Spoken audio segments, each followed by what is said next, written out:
I'm standing in an orchard in Earlswood in Monmouthshire. This is a Perry pear orchard, as you can see, the pears behind me.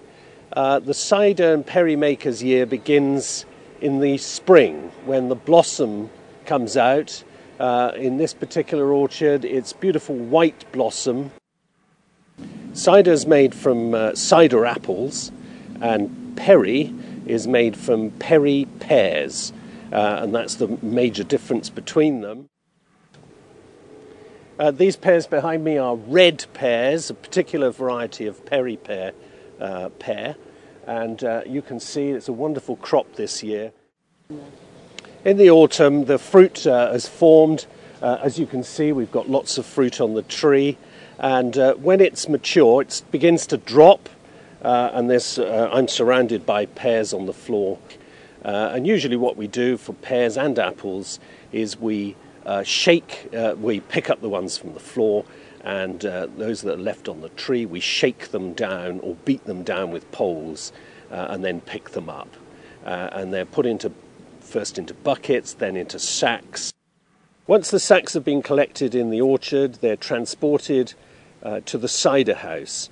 And in the cider house, be it pears or apples, they must be milled, that is, reduced down into a pulp. And we use a milling machine for this. We empty the sack into a hopper, and the hopper feeds the mill, which breaks up the apples or pears into this pulp, and the pulp is then transported to the press for pressing.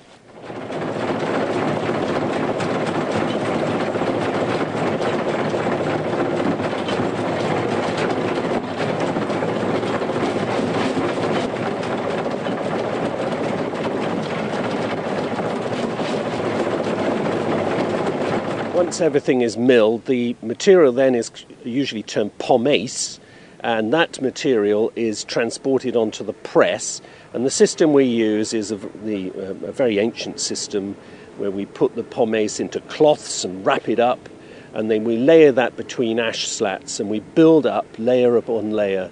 And as we go up, the whole thing then becomes known as a cheese.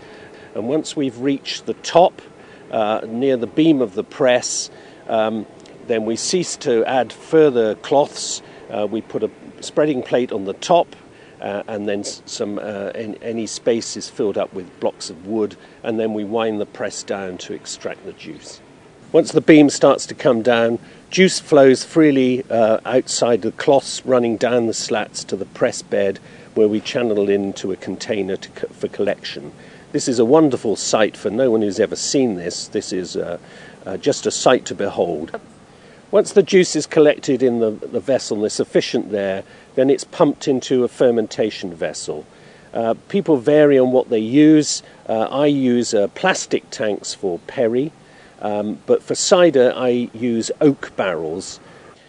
It's ready to drink usually after about 6 months as a still product, be it cider or Perry. We make two products from each, be it cider or Perry. One is a still product, that is, there's no carbonation at all. And the other one we sort of specialise here in is a bottle conditioned, a bottle fermented cider or Perry. For the bottled Perry, a particularly nice drink in the summer. It's chill it down, not too cold of course, and then on a nice summer's evening to open a bottle with friends. I particularly like the Perry, the way I make the bottled Perry. It's light, it's very floral, it has a wonderful mousse associated with it, a lovely sparkle. It's nice and light, not too alcoholic, just right for a summer's evening.